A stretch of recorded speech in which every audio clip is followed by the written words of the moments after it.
Oke, apa kabarnya nih Dokter Farida dan juga Mbak Ines? Baik, baik, Baik. Alhamdulillah. Semoga semua baik di sini. Oke. Nah, di malam hari ini kita akan bahas topik yang sangat menarik banget, yaitu seputar serba-serbi kanker payudara. Ini pasti relate banget untuk seluruh sobat klik dokter yang ada di rumah, nggak cuma untuk para wanitanya, karena seperti yang kita ketahui bahwa sebenarnya kanker payudara juga bisa terjadi di pria juga ya, Dok Farida ya. Betul. Oke, nah kita akan bahas lebih lanjut nih. Aku mau ngingetin untuk sobat klik dokter yang mau bertanya mengenai topik ini, bisa langsung aja tulis pertanyaan di dalam kolom komentar dengan formatnya nama, spasi mau tanya ke siapa nih? Ke dokter Farida kah? Atau mau ke Mbak Ines? Spasi pertanyaan dan nanti akan langsung dijawab oleh kedua narasumber kita. Oke, sambil kita nunggu pertanyaan dari sobat klik dokter yang ada di rumah nih, aku mau tanya-tanya dikit dulu. Pertama ke dokter Farida, boleh ya dok ya? Boleh, silahkan. Oke, kita bahas seputar kanker payudara nih dok ya. Nah, kira-kira Ya, gimana sih kondisi kanker payudara di Indonesia nih dok? Terkait gimana angka kejadiannya atau mungkin prevalensinya di Indonesia sekarang gimana sih dok? ya. Jadi kanker payudara ini sebetulnya masalah serius ya, Dokter Valda. Karena memang angka insidensnya atau kejadiannya itu cukup tinggi. Per tahun itu sekitar 44 per 100 ribu orang. Dan angka kematiannya juga tinggi, 15 per 100 ribu orang. Jadi ini masalah serius karena adalah kanker pembunuh pertama untuk kaum perempuan. Dan permasalahan ini harus ditangani bersama karena tanpa penanganan bersama ini tidak akan pernah membaik sebetulnya. Oke, tadi dokter Farida sempat bahas kalau angka kematian pada kasus kanker payudara cukup tinggi ya dok ya di wanita ya dok ya. Betul, betul. Nah, apakah Jadi hal tersebut juga sama pada kelompok pria dok? kita bicara dengan angka kejadian dulu berarti karena untuk angka Mm-mm. kejadian kanker payudara pada pria itu hanya 1% dari semua Hmm. yang menderita kanker payudara. Karena Mm-mm. memang faktor resiko kanker payudara yang utama adalah jenis kelamin perempuan. Sehingga memang Hmm. laki-laki masih mungkin, tapi angkanya tidak tinggi. Oke. Baik, Dok. Nah, tadi kita udah bahas seputar angka kematian nih di kasus kanker payudara. Kira-kira penyebabnya apa sih, Dok? Apakah karena terlambatnya deteksi adanya kanker payudara atau mungkin ada faktor lain nih, Dok? Iya, yang paling utama adalah keterlambatan dalam deteksi. Jadi kalau kita bicara insiden, sebetulnya angka kejadian di Indonesia tidak setinggi beberapa negara maju seperti misalnya di Swiss, lalu di Eropa, mereka lebih tinggi. Tapi angka kematian mereka lebih kecil. Kenapa? Karena mereka Hmm. selalu berhasil menangkap di stadium yang lebih awal. Sedangkan di kita mayoritas catatan terakhir sekitar 70% itu datang sudah di stadium lanjut lokal atau stadium lanjut. Sehingga memang untuk Hmm. stadium ini mempengaruhi ya. Untuk kanker Hmm. payudara sangat ada hubungannya antara stadium dengan angka kematian. Makin rendah stadium, contohnya kalau kita ketemu pasien kanker payudara stadium 0, stadium 1, lalu kita obati dengan benar sesuai standar, itu angka harapan hidup sampai mencapai hampir 100%. Tapi begitu ada di Hmm. stadium 3, dia langsung turun sekitar 70%. Stadium 4 hanya 20%. Jadi sebetulnya tugas kita ini adalah membuat bagaimana para perempuan terutama ya, karena memang paling tinggi penderitanya perempuan, untuk sadar memeriksakan diri lebih awal. Nah ini mungkin yang kita harus bahas Dokter Valda, karena masih banyak orang salah pemahaman hanya mau ke dokter periksa kalau ada keluhan. Keluhan Hmm. pun kadang kalau nyeri. Jadi kalau tidak Hmm. nyeri dianggap nggak masalah. Nah ini yang harus lanjut mungkin ya. Ya, karena secara umum juga kalau kita perhatikan ya dok ya, penyakit apapun mungkin di Indonesia masih ke arah kalau ke dokter tuh hanya untuk ditreat, bukan ke arah pencegahan atau deteksi dini gitu ya dok ya. Padahal itu Betul, benar-benar memegang peranan penting betul, banget untuk prognosis ke depannya ya dok ya. betul.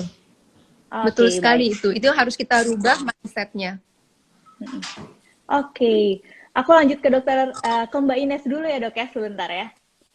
Silakan, silakan. Oke. Nah, Mbak Ines, kita nih kan live bertiga nih, antara Klik Dokter, kemudian One Onco, dan juga IC3. Nah, kira-kira kenapa sih kita harus live bertiga nih di malam hari ini membahas seputar serba-serbi kanker payudara nih, Mbak?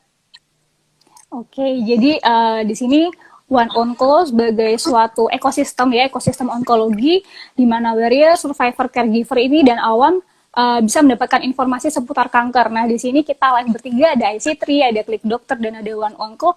Kita berkolaborasi bersama untuk menyediakan informasi yang terupdate dan terakurat tentunya untuk para good people yang lagi nonton IG Live saat ini. Nah, dengan bantuan dari Dokter Farida yang merupakan pakar di bidangnya, kita harap dapat menginformasi lebih banyak good people di luar sana gitu.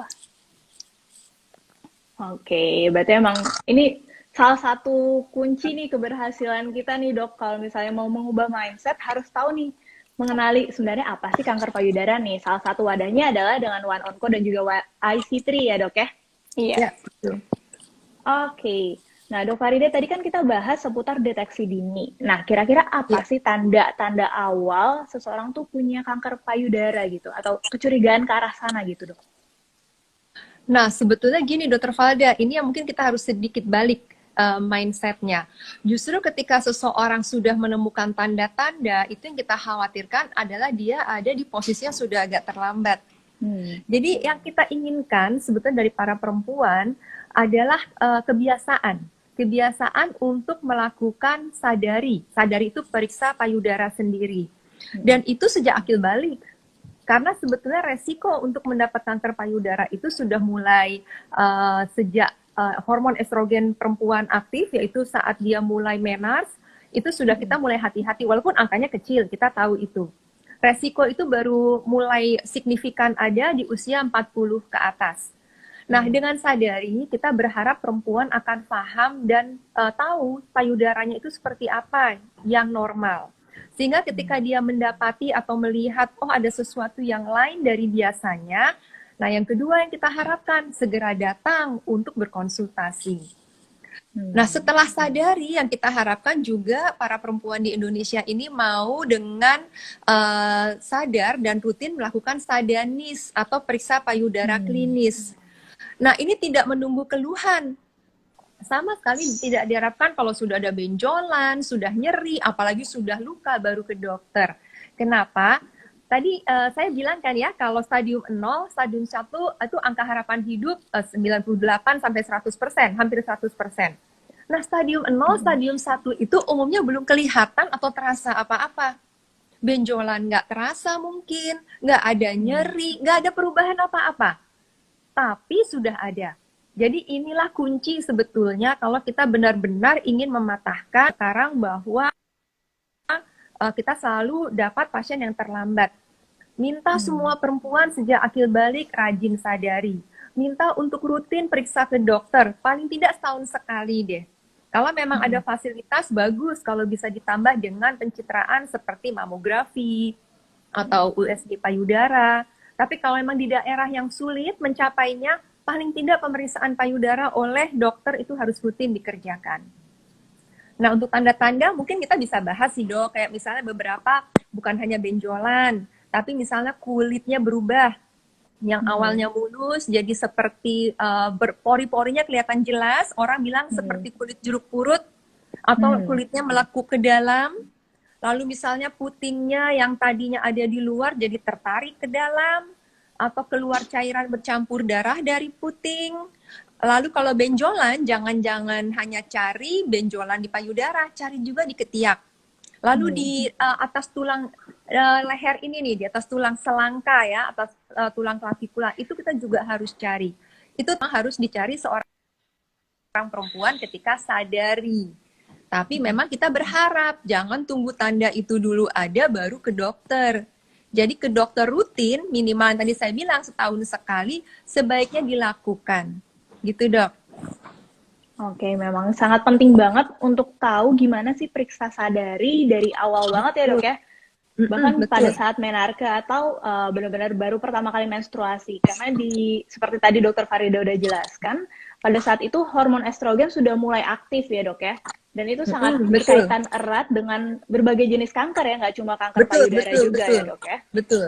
Gitu. Betul. Oke. Selain itu pentingnya sadari karena kalau misalnya di awal kita baru menstruasi, kita tahu nih kondisi normal payudara kita tuh gimana. Jadi kalau misalnya udah ada perubahan sedikit pun kita udah tahu gitu ya dok, kayak udah ngeh di awal gitu ya. Betul. Iya, betul sekali. Jadi kunci seorang perempuan bisa paham apa yang abnormal di badannya kalau dia paham payudaranya. Karena sering loh saya dapat pasien, saya tanya, Bu, kenapa ya udah sebesar begini baru datang, benjolan udah besar, besar banget, mungkin satu kepalan. Oh, saya pikir itu bagian dari payudara saya, Dok. Lucu kan sebetulnya. Oh, berarti Ibu nggak pernah raba? Nggak pernah. Nah, jadi sebenarnya menyedihkan sekali ya. Sementara kalau perempuan yang punya awareness tinggi, dia memang rajin meraba payudaranya, kadang-kadang baru dia teraba benjolan yang sebesar kacang hijau misalnya, dia sudah datang. Karena dia bilang, kemarin nggak ada, Dok. Terus saya tunggu 2 minggu nih benjolan nggak hilang, gitu. Nah, jadi itu bedanya. Sangat mempengaruhi bagaimana perempuan rajin mengerjakan sadari dan dengan sadar mau mengerjakan sadanis tanpa harus ada keluhan. Dan harus tahu, Dok, apa yang dicari pas sadari. Karena beberapa pasien saya wawancara, Bu, Ibu sadari nggak? Sadari sih, Dok, tapi nggak rutin. Satu tuh nggak rutin. Kedua, terus terang kita nggak ngerti juga, Dok, apa yang dicari.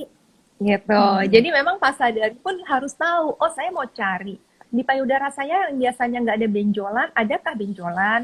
Adakah perubahan kulit? Adakah perubahan posisi puting susu? Atau ada nggak tanda-tanda yang lain yang biasanya tidak ada? Nah, dan itu nggak usah, kalau ketemu nggak usah terlalu apa ya, kadang-kadang difikirin terus kayak gini, boleh nggak sih, bahaya nggak sih? Karena memang kan untuk tahu itu bahaya atau tidak ada pemeriksaan lanjut. Jadi lebih baik konsultasi ke dokter segera. Oke, baik, Dok. Nah, ada juga pembahasan kalau misalnya kanker itu berkaitan erat dengan keturunan atau genetik. Itu benar nggak sih, Dok? Jadi gini, kalau kita bicara penyakit kanker, itu memang penyakit genetik. Dalam arti apa? Mutasi gen yang terjadi. Jadi gen itu bisa dibilang mungkin kayak program ya, yang memprogram sel. Kalau programnya salah, pembelahan selnya salah. Tapi yang sifatnya genetik bukan berarti keturunan. Kalau yang sifatnya keturunan, berarti genetik yang herediter, artinya diturunkan. Nah, kanker payudara sifatnya genetik herediter atau diturunkan itu hanya 10%, Dok. Jadi sebenarnya 90% penderita kanker payudara itu bukan didapat karena keturunan. Nah, ini juga yang harus difahami oleh orang-orang awam. Karena kadang-kadang mereka merasa tidak perlu memeriksakan diri dengan alasan di keluarga saya nggak ada kok yang kanker payudara. Nah, padahal cuma 10% yang karena keturunan, 90% lainnya dapat saja, karena memang besar insidensinya atau resikonya di perempuan. Oke, berarti emang ada kaitannya dengan keturunan, tapi tidak 100% harus ada di riwayat keluarga gitu ya, Dok ya, untuk seseorang Betul, terkena kanker bahkan hanya tersebut ya, Dok ya? 10%. Iya, betul. Oke, baik. Nah, kita bahas lagi sama Mbak Ines ya. Nah, aku sempat lihat-lihat nih Instagramnya One On Co nih udah bahas seputar kanker payudara nih dalam 1 minggu ini ya, Mbak Ines, benar ya? Iya, betul. Nah, kira-kira kenapa sih bahasnya tuh kebanyakan mengenai mitos dan fakta nih, Mbak? Oke, jadi berdasarkan yang kita lihat dari IC3 juga ya, di IC3 banyak juga pertanyaan-pertanyaan dari masyarakat, dari para teman-teman yang di sosial media tentang mitos fakta kanker. Nah, kenapa di sini kita angkat mitos fakta kembali? Karena mungkin masih banyak dari teman-teman di luar sana yang masih bingung sebenarnya mitos dan fakta kanker itu seperti apa sih, yang benar mana, yang mitos mana. Nah, maka dari itu kenapa kita angkat kembali tentang mitos fakta ini supaya jadi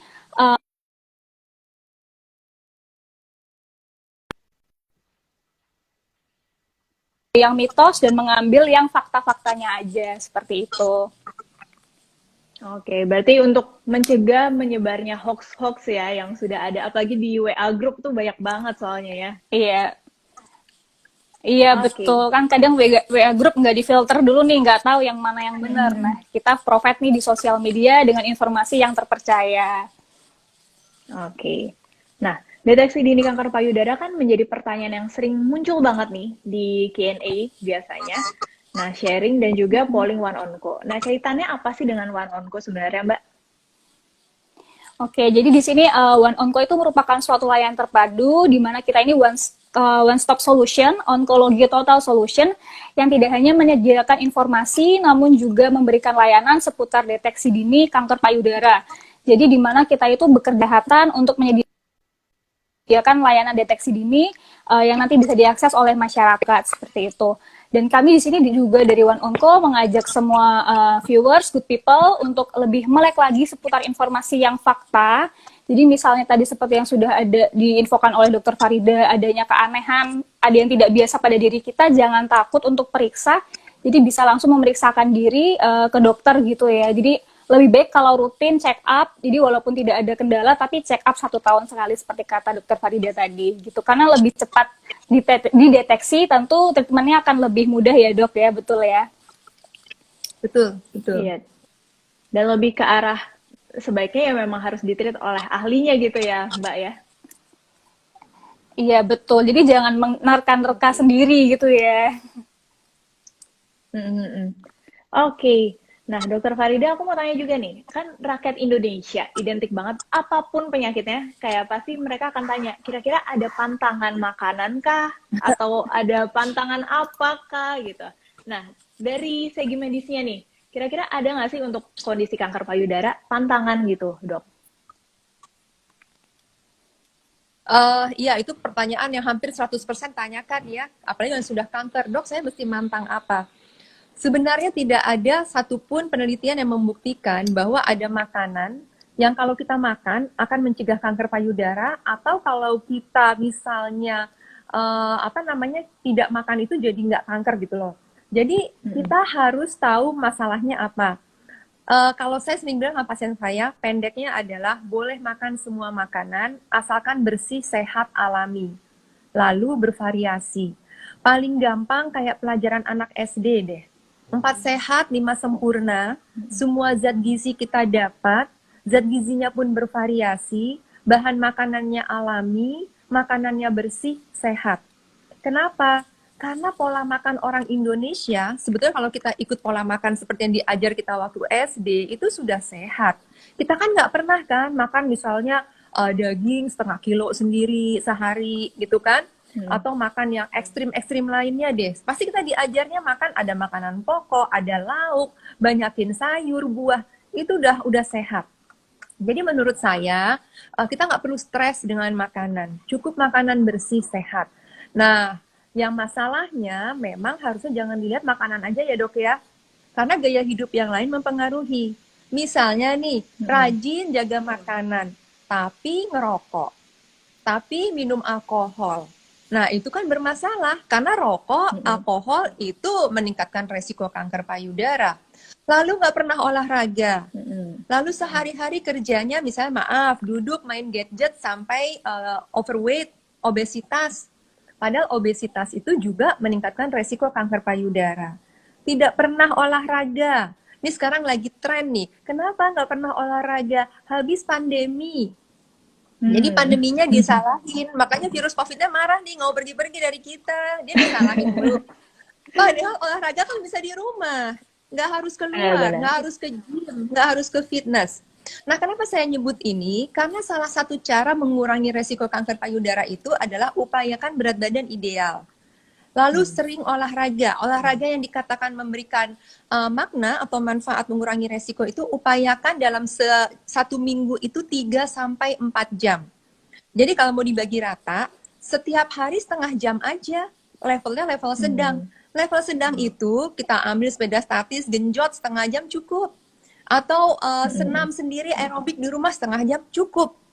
Nah, itu maksudnya yang harus dipahami, yang harus diperhatikan. Oke. Nah, tadi sempat dibahas kalau pilih olahraga, pilihlah olahraga yang intensitasnya sedang gitu ya dok ya. Nah, ini aku ada sedikit tips nih, kira-kira pilihnya gimana sih? Ini olahraga termasuk tipe ringan, sedang, atau berat sih? Nah, aku sempat baca-baca, jadi kalau misalnya ringan itu, kalau misalnya kalian olahraga, bisa sambil nyanyi, masih bisa sambil ngobrol dengan jelas gitu, tanpa sesak gitu. Kalau misalnya sedang, kalau misalnya kalian coba untuk nyanyi agak ngep nih, tapi kalau ngomong masih jelas, masih oke gitu ya. Sedangkan kalau berat tuh kalian ketika berolahraga dengan olahraga tersebut untuk berbicara pun udah susah ya dok ya, susah banget jadi ngep gitu ya dok ya. Nah, pilihlah olahraga yang intensitasnya sedang gitu. Itu cara-cara tipsnya ya kurang lebih ya. Oke. Nah aku mau tanya ke Mbak Ines nih. Nah, kira-kira serba-serbi kanker payudara kan sudah dibahas nih 1 minggu full di One Onco. Next-nya gimana nih Mbak? Ada eh, bisa di-spill sedikit kira-kira akan bahas tentang apa gitu? Oke, jadi kan seperti yang kita tahu bahwa kanker payudara, kemudian serviks, kanker paru dan kolorektal ini merupakan 4 kanker dengan angka kejadian tertinggi di Indonesia. Nah, di mana One Onco akan memberikan informasi yang jauh lebih lengkap lagi ke depannya. Kita akan ada rangkaian IG Live lagi, nanti di minggu depan kita akan ada kanker serviks ya bahasannya, kemudian 2 minggu lagi akan ada bahasan tentang kanker kolon, dan juga nanti akan ada rangkuman dari bahasan tentang kanker lainnya seperti itu. Jadi kita tidak hanya di kanker payudara aja nih bahasannya, tapi kanker yang lain kita juga akan bahas secara menyeluruh untuk memberikan informasi yang terupdate untuk penonton semuanya seperti itu. Gitu, Dokter Valda. Jadi stay tune terus untuk nonton IG Live-nya Klik Dokter dan One Onco bersama.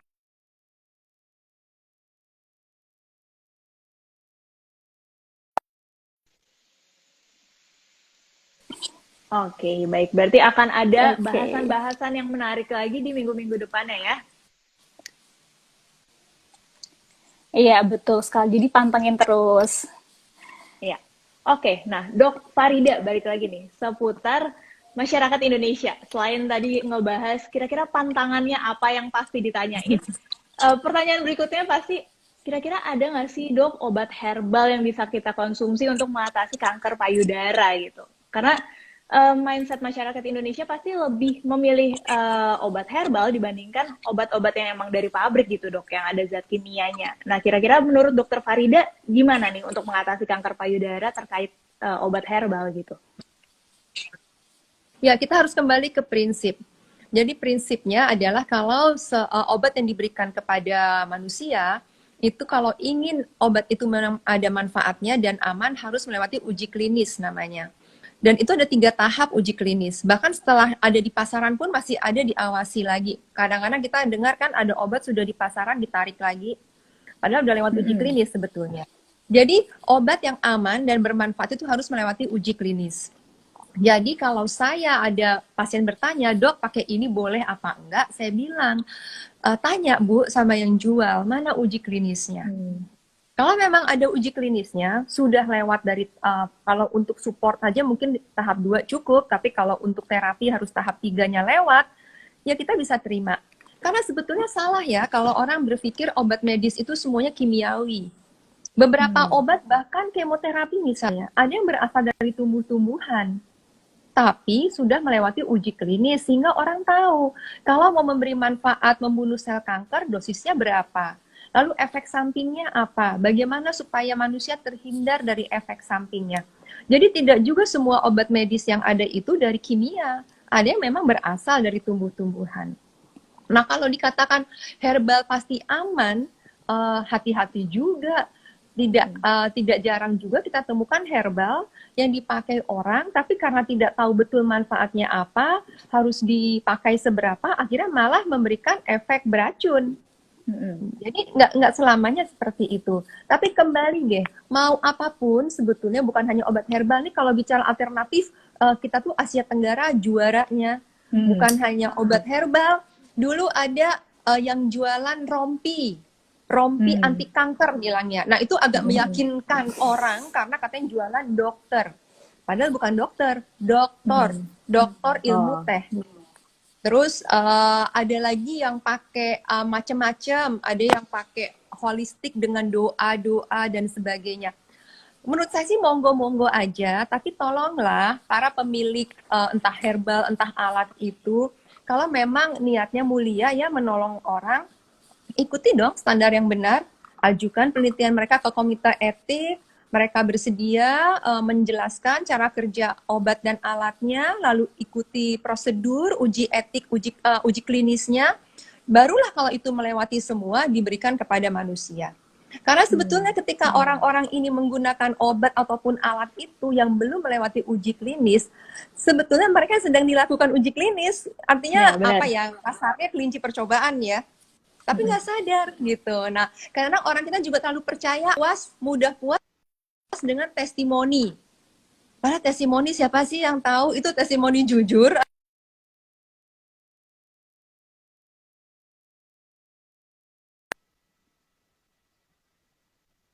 sekali. Jadi testimoni itu bukan uji klinis, sangat jauh berbeda. Oke.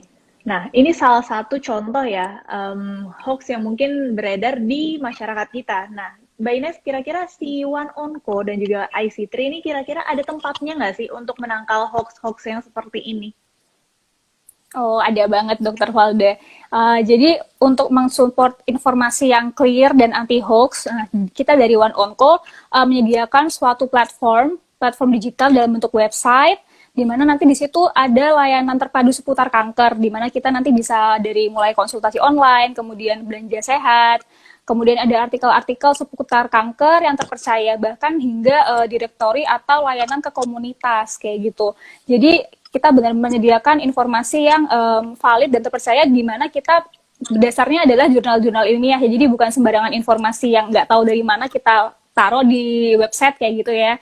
Jadi nanti kalau misalnya mau tahu lebih lanjut seputar One Onco dan seperti apa One Onco, bisa join di webinar kita tanggal 24 Juli. Nanti kita akan launching website di situ. Jadi bisa saksikan dan datang di 24 Juli seperti itu. Oke, tuh Sobat Quick Dokter, kalau mau tahu seputar informasi yang terpercaya, jangan sampai ketinggalan di acara itu ya, Mbak Ines ya. Iya, betul banget Dokter Valda. Oke, aku mau ngingetin untuk Sobat Quick Dokter yang ada di rumah nih, yang mau tanya-tanya seputar serba-serbi kanker payudara, bisa langsung aja tulis pertanyaan di dalam kolom komentar dengan format nama, spasi, mau tanya ke siapa nih? Kita ada dua narasumber yang sudah pakar banget di bidangnya, ada Dokter Farida dan juga Mbak Ines. Kemudian spasi pertanyaan, nanti akan langsung dijawab oleh kedua narasumber kita. Oke, Dokter Farida dan juga Mbak Ines, kita udah banyak banget masuk pertanyaan yang akan kita jawab satu-satu. Pertama dari Pinulundul 49, dari Cirebon nih. Apakah akan ada kekambuhan bila pernah ada riwayat kanker payudara? Dan apakah benar mencabut bulu ketiak bisa merangsang kanker payudara nih, Dok Farida? Baik, kalau untuk yang pertama, jadi ketika kita sudah selesai mengobati kanker pada satu pasien, kanker payudara, sebetulnya memang tidak ada kata-kata, oke, ibu sudah selesai berobat, sudah sembuh, tidak akan ada apa-apa lagi. Kita akan masuk setelah selesai pengobatan periode namanya surveillance atau periode, apa ya bahasa Indonesianya, kita bisa menyebut surveillance. Artinya kita akan tetap mengawasi pasien. Nah, kita tahu masa-masa yang paling rawan terjadi kekambuhan itu 2-3 tahun pertama. Karena itu pasien akan kita minta untuk kontrol ke dokter dalam 2-3 tahun pertama itu tiap 3 bulan sekali. Nah, tentunya kita akan bekal edukasi apa yang mesti dilihat atau diwaspadai di rumah selama tidak mendatangi dokter. Ketika sudah lewat 2-3 tahun pertama itu, maka sebetulnya, dan tidak terjadi kekambuhan ya, kita sudah bisa bilang, oke, orang ini angka harapan hidupnya cukup baik. Sehingga tahun keempat kelima kita bolehkan untuk kontrol tiap 6 bulan sekali. Selama 5 tahun pertama tidak ada kekambuhan, maka pasien kita persilahkan untuk kontrol cukup setahun sekali.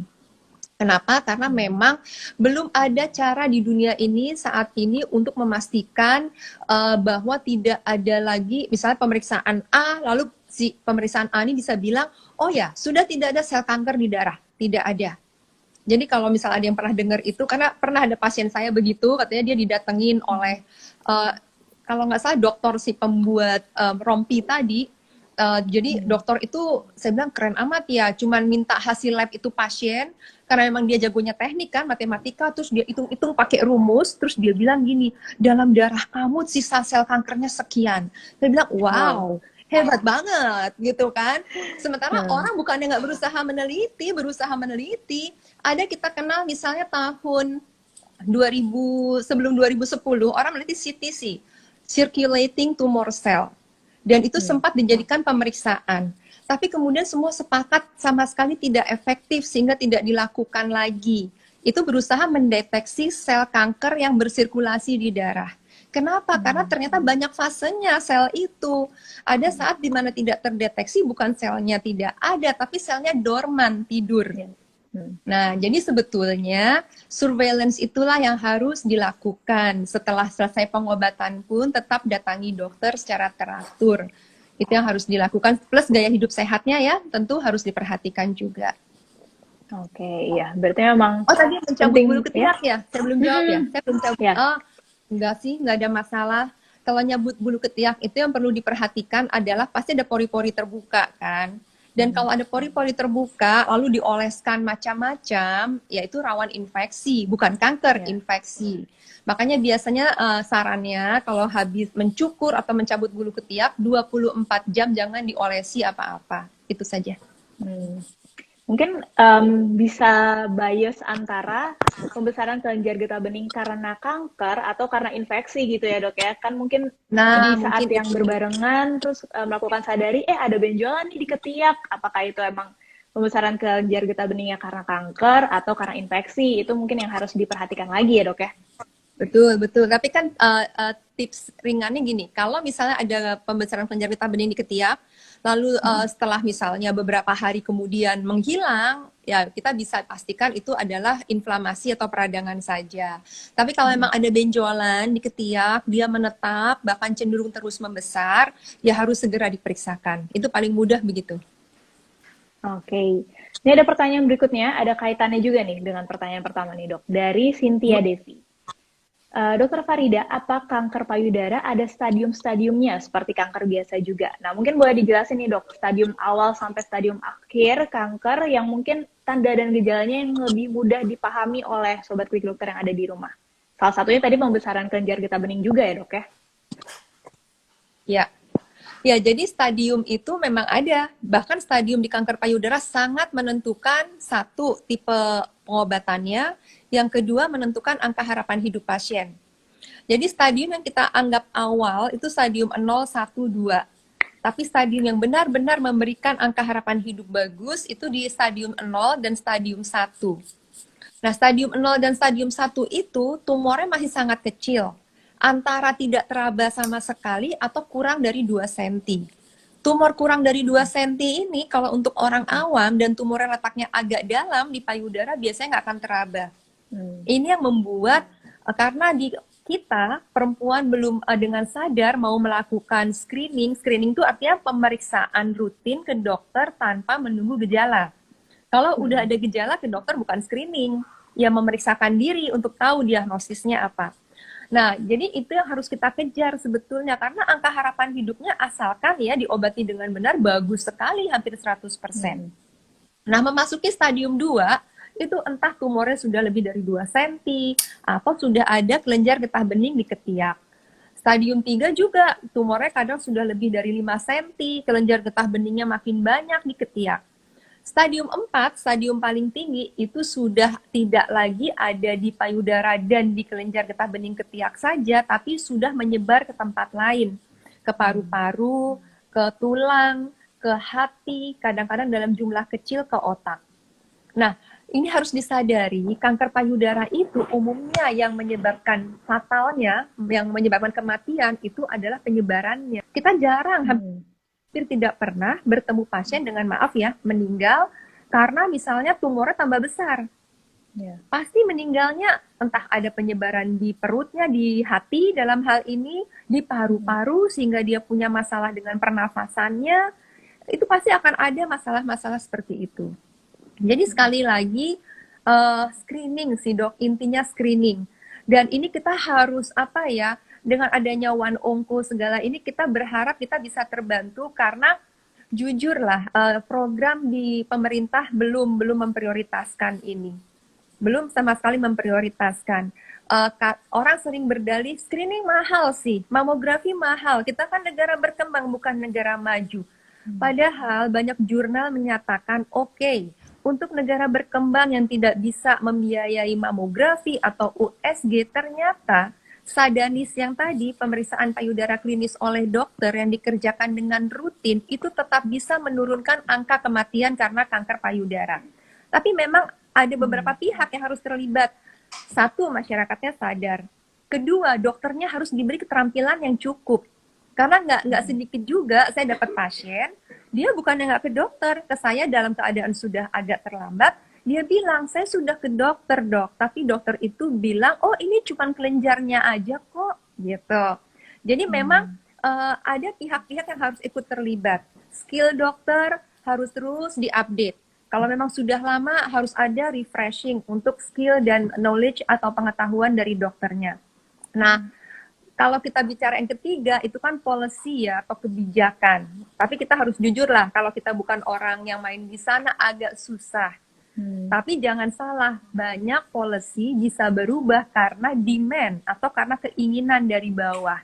Ketika masyarakat sudah menginginkan hal itu, lalu kaum profesi, dalam hal ini dokter dan nakes yang lain juga menyadari hal yang sama, harusnya policy akan bisa berubah kemudian.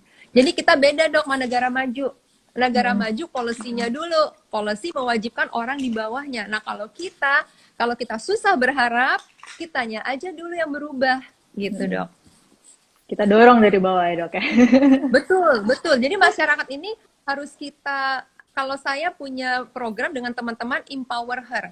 Perempuan ini harus pinter mengenai kanker payudara. Karena gini ya, ini maaf aja, kadang-kadang saya ketemu pasien yang udah kesannya dokter shopping. Dokter shopping itu ke dokter macem-macem. Tapi setelah dengar cerita dia, saya nggak menyalahkan. Kenapa? Karena ternyata ibu ini cerdas, ibu ini baca. Bahkan ada loh pasien yang telemedicine dengan dokter di Singapura untuk nanya, pendapat dokter saya itu yang tadi betul nggak? Gitu. Jadi karena dia punya ilmu, dia tahu kenapa dokter ngerjain itu, kenapa nggak ini dulu, terus dia carilah gitu loh yang sesuai dengan ilmu itu.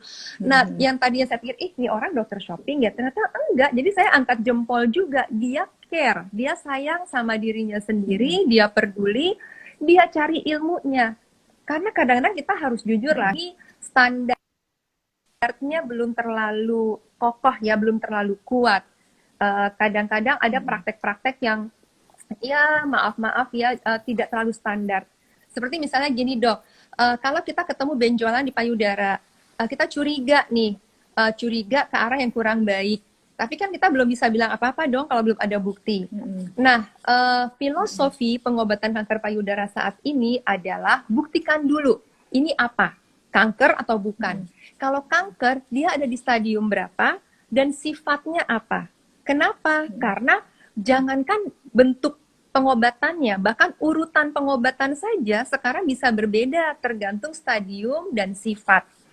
Nah, jadi sangat tidak apa ya, kalau kita lihat guidelines internasional, udah bukan masanya kalau ada benjolan, dokter bilang, Bu benjolan, besok masuk kamar operasi ya, saya ambil benjolannya. Nanti kalau ibu masih tidur tuh, masih dibius, saya periksa. Kalau ganas, angkat ya payudaranya. Itu kan pasien kelojotan dok, shock, dibilang begitu. Dan sebetulnya merugikan, kenapa? Iya kalau operasi yang pertama betul, kalau operasinya salah. Sehingga standar guidelines kita itu sekarang sebetulnya kita lakukan dulu minimally invasive biopsy. Jadi biopsy tapi minimal invasif tapi akurat. Jadi syaratnya tuh kalau biopsy simple, murah, mudah, aman, akurat. Masanya memang masih bisa terdeteksi dengan USG, standar internasional adalah namanya core biopsi. Jadi core itu jarum yang sedikit lebih besar daripada jarum suntik. Jadi biopsi dengan jarum core dengan dipandu USG. Dan itu dari 20 tahun lebih sudah jadi standar. Tapi apa yang terjadi kalau pasien saya sarankan itu? Kok dokter aneh minta itu, di mana-mana saya suruh langsung operasi. Nah itu maksud saya, ada banyak hal yang harus kita benahi, kita harus kerjasama, kita harus mencerdaskan masyarakat, bukan untuk menjatuhkan yang lain, bukan untuk kita sok-sokan kita paling pintar, tapi satu sebetulnya kita kan mau save human life ya, kita mau menyelamatkan nyawa manusia, kita ingin pasien ini mendapatkan pengobatan yang benar, sehingga dia juga punya harapan hidup yang baik. Itu sih dok lebih kurang. Oke, wah penjelasannya super lengkap banget nih dok, bener-bener bagus banget dok. Oke, aku mau tanya ke Mbak Ines nih. Tadi kan kita bahas seputar stadium kanker payudara nih Mbak. Kira-kira di One Onco atau di IC3 apakah udah dibahas tuh seputar stadium atau stage-stage di kanker payudara gitu? Kalau untuk di platform Instagramnya sendiri, karena Instagram kita juga terhitung masih baru ya, jadi kita awal-awal ini masih lebih bahas terkait mitos fakta kanker payudara. Nah, nanti mungkin ke depannya kita bisa bikin konten lebih mendalam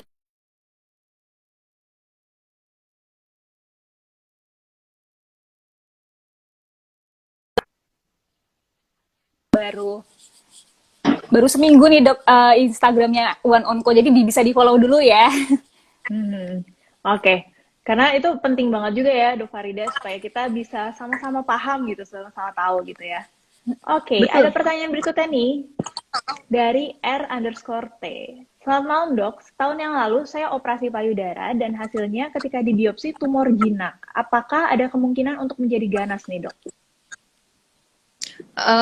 Kalau tumornya memang sudah hasil keluar patologinya jinak, ya dia akan stay jinak.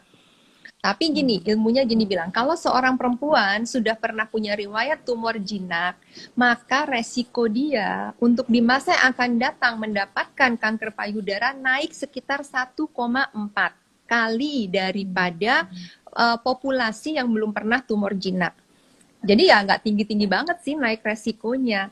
Jadi kalau misalnya nih ya, ada seorang ibu usia 20 dia tumor jinak, lalu di usia 50 terdiagnosis kanker payudara, itu bukan tumor jinaknya dulu jadi kanker, karena kan memang udah diambil kan tumor jinaknya. Bahkan kalau tidak diambil sekalipun, tapi sudah dibukti tadi jinak, atau dengan follow up aja, dengan observasi, ternyata memang tidak bertumbuh, kan kita biasa observasi gini dok, kalau ada tumor curiga jinak, pasien belum mau diapa-apakan, kita observasi selama 2 kali 6 bulan. Dengan catatan tiap 6 bulan tidak ada pertumbuhan lebih dari 20% dan tidak ada perubahan penampilannya saat di pencitraan. Jadi kalau misalnya 2 kali 6 bulan pasien tidak mau diangkat dan kita tidak melihat perubahan itu, it's okay. Karena tidak mungkin sesuatu yang ganas terus tumbuh lewat dari 2 kali 6 bulan. Pasti akan ada perubahan, walaupun itu stadium yang paling rendah, sifat yang paling tidak terlalu ganas. Nah, jadi intinya kalau seorang perempuan sudah pernah menderita tumor jinak, artinya sudah dibuktikan ya, itu memang tumor jinak, dia hanya punya sedikit peningkatan resiko di masa yang akan datang. Tapi lain dengan gini dok, karena pernah ada kasus begini, dia ke dokter beberapa kali, lalu dikatakan, oh ini jinak gitu loh. Terus datang lagi, ternyata kita ganas. Nah, waktu itu saya pernah nanya hasil USG yang dulu ketika dikatakan jinak. Nah, menurut saya sih waktu itu sudah mulai kelihatan kecurigaan, tapi tidak dibuktikan segera. Jadi kalau itu kasusnya bukannya dulu jinak, lalu jadi ganas, tapi karena memang tidak dilakukan pendalaman terhadap masalah yang ada di dulu itu, padahal penampilannya sudah mencurigakan ke arah itu. Jadi itu 2 hal yang berbeda. Oke, berarti memang observasi juga penting banget ya dok ya. Tadi seperti dijelaskan 2 kali 6 bulan ya dok ya. Jadi sekitar ya, setahun itu untuk yang curiga jinak ya dok. Jadi kalau kita pemeriksaan fisik, kita USG misalnya tampilannya curiga jinak, masih di bawah 2 cm, kita tawarkan pasien kalau mau observasi. Tapi kalau dari pemeriksaan klinis, which is pemeriksaan fisik atau USG mamografi sudah curiga ganas atau meragukan saja, itu kita harus proceed ke core biopsi harusnya. Karena prinsipnya kita nggak bisa wait and see kalau memang sudah ada kecurigaan di sana. Buktikan. Dan kalau dibuktikan dengan core biopsi kan bukan big effort ya buat pasien. Jadi reasonable lah untuk cepat dilakukan. Kan kita nggak bicara operasi, dibius tidur. Core biopsi itu bisa dikerjain di mana aja dok. Di poliklinik bisa, biusnya lokal, pasien langsung pulang. Jadi simple sebetulnya untuk dikerjakan. Oke, tadi kan kita bahas seputar deteksinya dengan mamografi atau USG gitu, USG payudara ya dok. Kira-kira ada kriteria khusus nggak sih? Kira-kira untuk kasus ini sebaiknya dengan mamografi atau dengan kasus lainnya sebaiknya dengan USG breast gitu, payudara? Ya, kita ngomong screening dulu ya dok. Kalau screening itu kan artinya pemeriksaan rutin tanpa ada gejala. Jadi rutin aja kita periksa. Sebetulnya guidelines itu bermacam-macam, tapi yang hampir seragam adalah mereka mengatakan kalau perempuan di atas 40 atau 45 cut off-nya dan juga bilang 40 atau 45, mulai lakukan screening secara teratur yang modalitasnya adalah mamografi. Kenapa? Karena mamografi sangat sensitif untuk melihat kelainan yang bahkan belum berbentuk benjolan, tapi punya potensi untuk menjadi kanker di masa yang akan datang. Nah, mamografi memang kalau ketemu ada kayak massa gitu, dia nggak bisa membedakan massa ini isinya cairan yang artinya kista, atau massa ini massa padat atau daging tumbuh yang kita bilang tumor. Nah, yang bisa membedakan ini kista atau tumor itu memang USG. Sehingga kalau kita bicara dunia ideal, memang sih kita berharap pasien itu bisa mamografi dan USG. Tapi kalau kita disuruh memilih mana yang jadi alat screening untuk keganasan, sampai sekarang konsensus internasional masih mengatakan mamografi. Nah, tapi kalau bagaimana nggak ada mamografi, nggak ada USG, ya kita lakukan sadanis paling tidak. Jangan sampai enggak sama sekali. Jadi mamografi itu pada dasarnya bermanfaat untuk perempuan di atas 40 tahun. Kenapa? Karena payudaranya sudah tidak terlalu padat. Di bawah 40 tahun boleh, tapi mungkin tidak banyak manfaatnya karena masih terlalu padat sehingga saat di mamografi tidak terlihat dengan jelas. Itu yang harus dipahami. Oh, sama ini dok, mulai beredar sekarang banyak alat-alat. Ada yang orang bilang ABUS atau ABVS, Automated Breast Ultrasound. Nah, jadi USG otomatis dok. Jadi gambaran USG-nya tuh kayak pakai kotak-kotak kayak CT scan. Ini juga salah kaprah di kita. Ada maaf banget rumah sakit mengiklankan bahwa, jadi saya pernah agak gimana ya. Jadi saya minta pasien itu mamografi USG. Dia datang ke salah satu rumah sakit swasta di Jakarta, balik-balik ke saya cuman bawa ABUS, hasil ABUS tadi. Terus saya bilang, mana mamografinya Bu? Oh, kata dokternya di sana, ini alatnya bagus, nggak sakit, nggak ditekan kayak mamografi, jadi nggak sakit, tapi hasilnya bagus gitu. Ini menurut saya, aduh, gimana ya? Kasihan pasien udah keluar biaya karena ABUS walaupun memang lebih detail daripada USG biasa, belum bisa menggantikan mamografi. Ya. Kalau memang dia mau pakai ABUS, kerjakan mamografi juga ditambah ABUS, wah itu keren banget. Tapi kalau nggak bisa, ya udah mamografi dengan USG biasa saja. Nah ini suka salah kaprah karena ibu-ibu ini suka takut sakit. Kalau di mamografi suka takut sakit. Jadi ditawari gitu langsung, wah mantep nih, pas nih dengan maunya saya. Nah padahal nih ya ibu-ibu yang mungkin ada denger di sini, ada banyak cara untuk ngurangin sakitnya mamografi. Jadi kalau memang, tapi saya cuma bilang gini, Bu, Ibu dulu ngelahirin ya Bu, ya biasa. Iya, ya Allah Bu, saya bilang itu ngelahirin sama mamografi itu nggak ada sepersejutanya sakit ngelahirin. Saya bilang gitu. Tapi kalaupun misalnya nggak tahan sakit orangnya, itu biasanya dengan obat penghilang nyeri, kita minta pasien minum 1 jam sebelum mamografi, lalu ada gel untuk mengurangi nyeri, kita oleskan setengah jam sebelum, itu pasien rata-rata bilang, oh saya bisa senyum dok sambil di mamografi. Jadi kuncinya sih dok sebetulnya banyak cara untuk memeriksakan diri. Tapi memang itu tadi ya kuncinya berarti harus punya ilmu pasiennya karena kalau enggak jadi bingung sendiri, ditawarin ini, ditawarin itu gitu. Ya ini benar-benar salah satu kuncinya memang edukasi juga ya dok ya untuk masyarakat kita juga ya dok ya. Betul. Nah ini mungkin peranan One On Call dan juga IC3 di sini ya Mbak Ines ya. Iya betul banget. Jadi nanti kita mungkin bisa lebih sering mengadakan IG Live bareng ya. Mungkin Dokter Valda bersama Klik Dokter juga menyediakan informasi yang lebih informatif lagi dengan variasi informasi seputar kanker yang lainnya gitu ya dok ya. Iya dan memberikan informasi yang terupdate gitu ya. Terupdate dan juga betul. Harus berbasis klinis dan juga penelitian ya. Betul sekali dok. Oke, baik. Ini ada pertanyaan berikutnya nih dari Umu Diana 6. Setiap kali aku meraba payudara seperti ada benjolan, tapi kata adik iparku itu tulang karena terlalu kurus. Nah, karena saya juga pasien kanker endometrium, apakah bisa menyebar ke payudara nih? Gimana nih dok? Ya, jadi prinsipnya sih kalau memang meraba ada yang tidak normal di payudara, ibu segera ke dokter. Karena ya maaf ya kita kan untuk tahu itu pun kita sekolahnya lama gitu. Jadi kita juga nggak bisa mengajarkan hanya dengan media-media seperti ini. Ketika kita meminta pasien untuk sadari, sebetulnya intinya adalah kita ingin mengajak, ayo dong kenali payudara sendiri.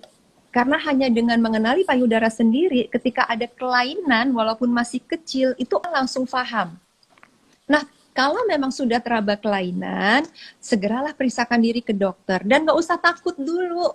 Kalau ibu punya ilmu, ibu tahu apa yang diharapkan dari pemeriksaan itu. Kalau memang sudah di screening, misalnya nih ada seorang ibu usia 50 tahun, berarti kita periksa ketika datang pemeriksaan fisik. Lalu kita mintakan mamografi dan USG. Misalnya alhamdulillah hasilnya nggak ada apa-apa, biasanya kita akan bilang pada ibu itu, Bu, ini alhamdulillah nih, untuk sekarang nggak ada apa-apa. Nanti ibu pulang, Ibu buka baju bagian atas, ibu bercermin. Amati deh tuh ibu, raba payudara ibu, hafalkan seperti inilah tampilan dan perabaan payudara ibu yang sudah dikonfirmasi dokter dan pencitraan screeningnya aman. Buat apa? Buat data dasar perbandingan ketika ibu sadari setiap bulannya. Kan sebulan sekali sadari tuh. Nah, dibandingkan kalau pada saat sadari ada yang berbeda dengan yang sekarang ada, itu tanda ibu harus cepat ke dokter walaupun jadwal screening tahunannya belum datang. Tapi asalkan tidak ada perubahan, semua sama saja, ibu bisa datang ke dokter setahun lagi. Jadi itu caranya. Pastikan, jangan bertanya-tanya, jangan berasumsi, pastikan supaya tenang. Oke. Mengenai kanker endometrium, penyebaran ke payudara, jadi biasanya kalau kanker payudara itu kaitannya dengan kanker ovarium atau kanker indung telur. Dan biasanya sifatnya double primer, artinya dua-duanya memang primer, bukan penyebaran. Tapi memang kalau kita punya pasien kanker payudara, apalagi riwayat herediter yang tadi, riwayat dari keluarga lingkar pertamanya kuat, misalnya lingkar pertama tuh ibu kandung, adik kandung, kakak kandung, anak kandung kanker payudara, maka kita harus hati-hati juga terhadap kemungkinan kanker di ovariumnya. Oke, baik dok. Ini ada pertanyaan berikutnya nih dok, dari Andri TS. Dok, kalau untuk laki-laki gimana nih dok? Bagaimana cara mengeceknya? Apakah sama seperti perempuan? Untuk sadarnya sama, bahkan sebenarnya laki-laki jauh lebih mudah ya, karena kan nggak ada gundukannya, maksudnya tipis, jadi gampang kelihatan gitu loh. Kalau perempuan, apalagi yang breastnya besar, kadang-kadang tuh memang tantangan sendiri. Karena ibu-ibu saya nggak tahu dok, ini normal apa bukan? Oke, makanya kita screening, ya kan, biar tahu gitu. Tapi kalau laki-laki, iya lebih mudah sebetulnya. Yang harus lebih hati-hati, memang ada riwayat keluarga. Misalnya ibunya atau adik perempuannya itu kanker payudara, maka dia harus lebih waspada juga. Dan sebetulnya kan kalau laki-laki asalkan pas mandi dia sedikit aware aja, pas dia sabunannya, dadanya dia rasakan, itu cukup sih sebetulnya. Oke, berarti kurang lebih sama ya? Sama, dan sama. Kalau misalnya ada kelainan, silakan ke dokter. Oke, baik. Wah, terima kasih banyak nih Dokter Farida dan juga Mbak Ines untuk sharingnya di malam ini. Benar-benar bermanfaat banget untuk kita semua, apalagi untuk Sobat Quick Dokter yang ada di rumah. Nah, tapi karena keterbatasan waktu, kita nggak bisa jawab seluruh pertanyaan yang masuk nih. Padahal ada banyak banget nih dan seru banget bahasnya. Mungkin dari Dokter Farida dan juga Mbak Ines, ada yang mau disampaikan yang harus diingat gitu oleh Sobat Quick Dokter yang ada di rumah seputar serba-serbi kanker payudara. Mungkin Dokter Farida dulu ya. Silakan dok. Baik, untuk teman-teman yang ada di sini, untuk masalah kanker payudara, saya ingin ingatkan sekali lagi bahwa kesadaran untuk mengerjakan sadari, periksa payudara sendiri, dan screening, baik berupa sadanis, yaitu periksa payudara klinis, ataupun dengan bantuan pencitraan lain, misalnya mamografi atau USG, tolong deh, jangan tidak dikerjakan, karena ini benar-benar akan menyelamatkan nyawa kalau memang kita diberi cobaan oleh Tuhan berupa kanker payudara. Lalu yang kedua, percayalah bahwa pengobatan sekarang sudah sangat maju.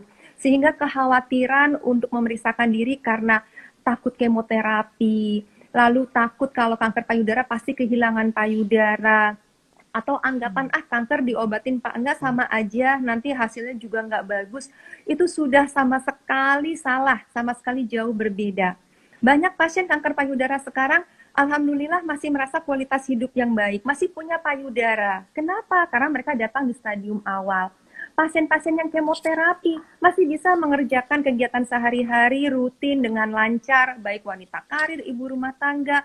Jadi tidak seperti anggapan mitos yang bilang kalau udah di kemoterapi makin jelek itu tetangga saya. Jadi tolong makin bijaksana dan ayo cari ilmu supaya memang kita bisa menghargai hidup yang diberikan oleh Tuhan. Itu aja, Dokter Valda. Terima kasih. Baik, thank you Dokter Farida. Mungkin dari Mbak Ines ada yang mau disampaikan untuk Sobat Quick Dokter yang ada di rumah? Silakan Mbak. Oke, untuk teman-teman semua yang nonton IG Live pada malam hari ini, kita harus bisa memfilter informasi yang masuk ke dalam kepala kita ya, yang masuk ke dalam kita. Jadi semua kita harus tahu kebenarannya, dan salah satu caranya kita bisa cari informasi sebanyak-banyaknya. Salah satunya bisa lewat One-on-Co ataupun Klik Dokter sebagai platform yang memberikan informasi seputar kesehatan yang terpercaya. Jadi sekali lagi perlunya mencari sebanyak mungkin informasi yang terpercaya dan hindari hoax. Itu sih mungkin dari saya. Jadi pintar-pintarnya kita memilah dan memilih informasi yang tepat. Itu paling penting juga sih. Oke, sekali lagi terima kasih banyak Dokter Farida dan juga Mbak Ines untuk sharingnya, untuk waktunya. Udah benar-benar membagikan ilmunya untuk kita semua nih, untuk Sobat Klik Dokter yang ada di rumah apalagi. Oke, untuk Sobat Klik Dokter yang ada di rumah, jangan lupa untuk saksikan live Klik Dokter bersama One-on-Co dan juga IC3 berikutnya, karena kita akan bahas topik-topik yang menarik lagi berikutnya seputar kanker, apalagi nih yang akan kita bahas. Jangan lupa untuk pantengin terus Instagramnya One-on-Co dan juga IC3, karena akan ada informasi menarik yang pastinya fakta, tidak mengandung hoax dan terpercaya berikutnya. Oke, saya Dr. Valda Garcia pamit undur diri. Terima kasih sekali lagi untuk Dr. Farida dan juga untuk Mbak Ines. Sampai jumpa di dalam live kita bersama berikutnya. Terima kasih dan sampai jumpa. Terima kasih. Selamat malam.